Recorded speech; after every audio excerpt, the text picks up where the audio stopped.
Secretary of State, in these challenging times, what does this summit offer you and your defence peers? Oh, this is one of the most important security summits that there is. It brings together all the key players in Asia Pacific. There's the chance to meet them, but there's also the opportunity for some pretty frank dialogue. I've been sitting in the front row alongside the Russian minister, alongside the Chinese representative, and a lot of fellow defence ministers. So there's the almost unique opportunity for rubbing shoulders with all the other major players involved. And is that helping to diffuse some of the tensions that seem to be growing daily in this region?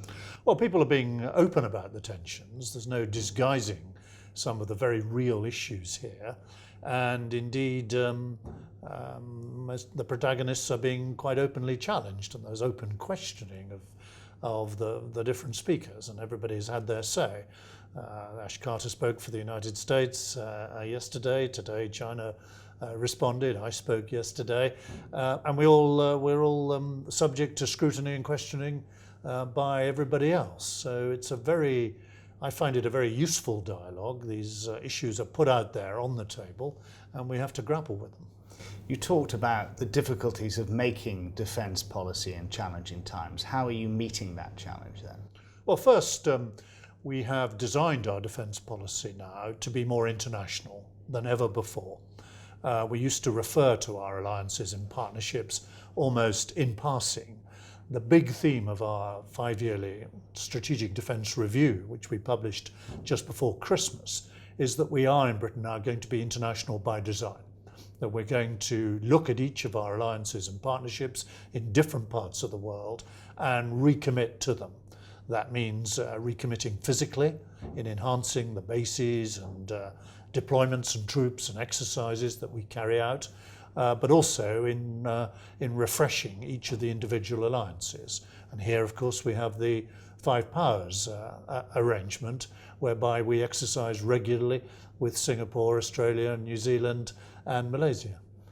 Is there an international response to the South China Sea issue? Because the Chinese have suggested that that's not a path they want to go down. Well, China subscribes to the United Nations Convention on the Law of the Sea.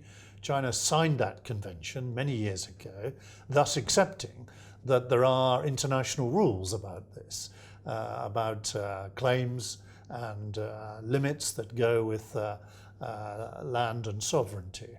So China presumably has always accepted that there should be international rules of behaviour, and we think it's very important now that China abides by those rules. In other words, that where a dispute is referred to the United Nations, and we don't take sides on these disputes, but where a dispute is referred to the United Nations, then China and indeed anybody else ought to accept the ruling that is given. And is there anything Britain can do to help push forward a resolution of this? Well, we keep urging all the different parties, and China is not the only party involved in reclaiming territory or in making claims of sovereignty. It has involved a number of other countries in the region. We have urged all those countries to try to de-escalate the tension, to avoid the risk of miscalculation, and to use the international mechanisms that exist, like the United Nations Convention.